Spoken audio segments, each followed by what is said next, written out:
Selamat untuk Bayangkara Presisi Lampung FC yang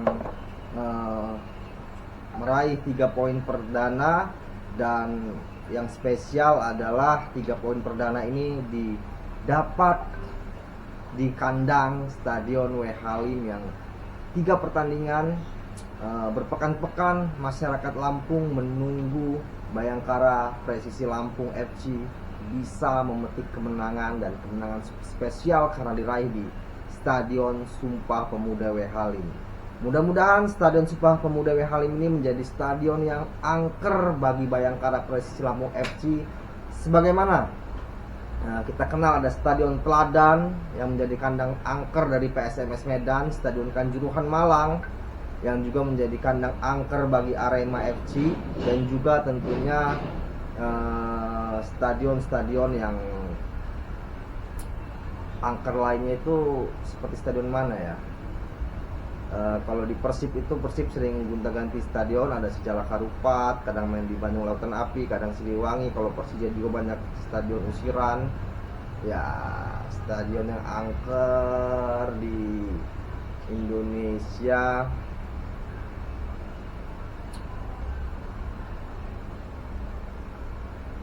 mungkin sejauh ini gue lihat baru Arema sih stadion yang angker. Oh, Stadion Gelora Bung Tomo bagi Persebaya Surabaya. Oke. Menarik apa yang kemarin gue katakan, bagaimana cara bermain dari Bayangkara Presisi Lampung FC di bawah komando Paul Munster.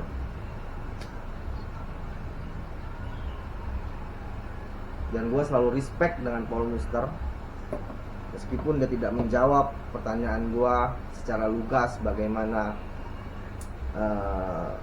pola bermainnya, apakah adaptif seperti Arsenal atau reaktif seperti Jose Mourinho. Tapi melihat Bayangkara Presisi Lampung FC menyerang di lapangan secara langsung, kemarin gue sudah mengatakan bahwa Bayangkara Presisi Lampung FC mengandalkan lini sayapnya untuk beradu sprint dan menusuk ke dalam kotak penalti. Dan di gol pertama, Ilyas Parsojevic menerima umpan dari sayap kiri. Bagaimana sayap kiri itu mendapat umpan terobosan langsung, dan pemain sayapnya juga memiliki akselerasi dan dribbling yang sangat baik sehingga bisa mengirimkan umpan tarik ke Ilyas Parsojevic. Memang Ilyas Parsojevic ini striker macam Diego Costa kalau dulu di Chelsea, macam striker seperti Ruud van Nistelrooy, striker klinikal, mampu menceploskan bola ke dalam gawang dari Persis Solo yang memang pertahanannya sangat-sangat tidak terkontrol, sangat tidak terkendali, dan sangat rapuh. Kenapa gue bilang sangat rapuh? Karena di akhir-akhir babak kedua hampir Bayangkara Presisi Lampung FC mencetak gol ketiga dari kesalahan antisipasi sundulan pemain wingback kanan dari Persis Solo.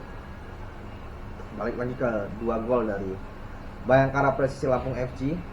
Gol keduanya juga dari sayap kiri. Bagaimana kita lihat umpan terobosan lagi-lagi diserahkan ke winger kiri yang sangat kuat, dominan bermain di pertandingan sore itu. Dia beradu sprint dan wingback atau backback dari Persis Solo kalah, guys. Hancur Persis Solo di Stadion Sumpah Pemuda dengan permainan sayap dari Paul Munster ala-ala Manchester United di era Sir Alex Ferguson menurut gua. Dan menariknya pencetak gol kedua Farid Sadat, pemain asal Finlandia. Menarik, banyak Paul Munster banyak menarik pemain-pemain dari Eropa sebelah sana, karena dia memang kelahiran dari Irlandia Utara. Sebelumnya jarang kita melihat ada pemain Finlandia di kompetisi tertinggi Liga Indonesia. Namun di era Paul Munster di Bayangkara Presisi Lampung FC, kita melihat pemain Finlandia Farid Sadat pencetak gol kedua di pertandingan melawan Persis Solo, pemain keturunan Afghanistan. Tidak banyak skill yang dia keluarkan, namun golnya cukup membawa kemenangan perdana bagi Bayangkara Presisi Lampung. Terima kasih Farid Sadat dan Ilyas Pasoyevic.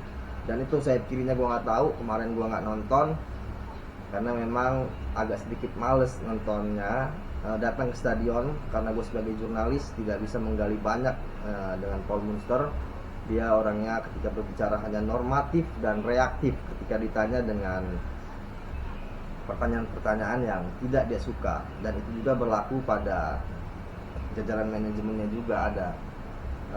Ketika kita bertanya soal hal-hal yang tidak disukai, misal ketika gue bertanya tentang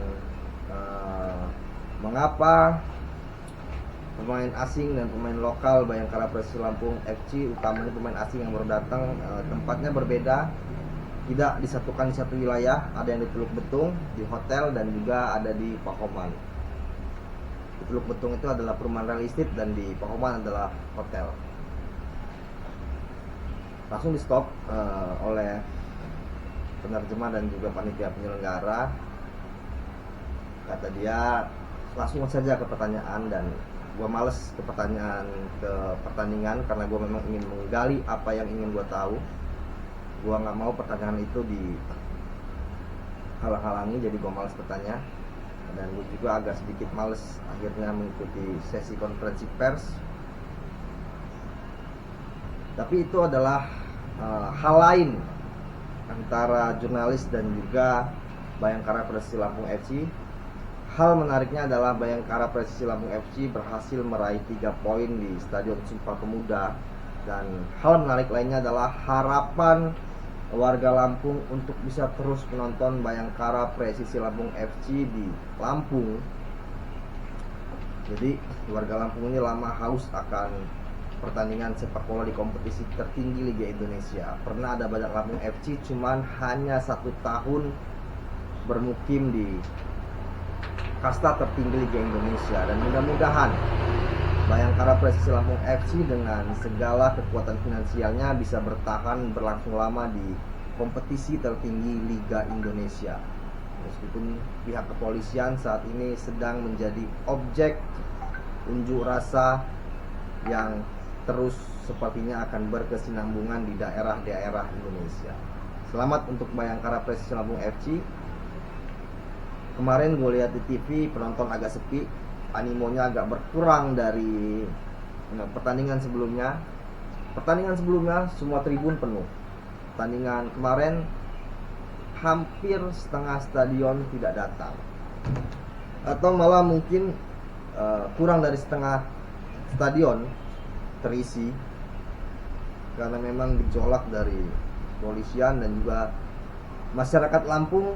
Sebelum pertandingan melawan Persis Solo, banyak yang kecewa dengan hasil-hasil minor dari Paul Munster bersama Bayangkara Presisi Lampung FC.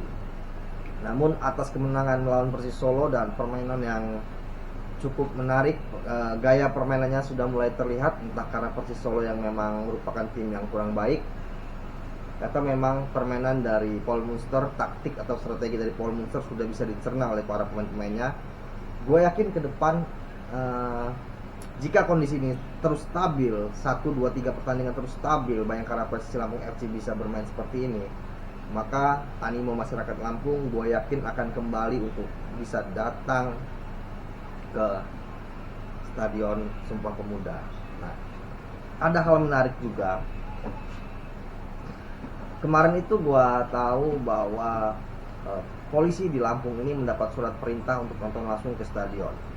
Nah, mungkin sepinya pertandingan kemarin, sepinya penonton di pertandingan kemarin karena para polisi diminta siaga atas gelombang unjuk rasa di sejumlah wilayah di Indonesia, sehingga stadion sepi karena polisi tidak datang menonton langsung mendukung Bayangkara Presisi Lampung FC di Stadion Sumpah Pemuda. Itu sedikit pemikiran singkat gua terhadap Bayangkara Presisi Lampung FC. Terima kasih buat kalian yang sudah terus mendukung dan subscribe serta like dan komen di channel Kandra Ayah Bunda. Anjay.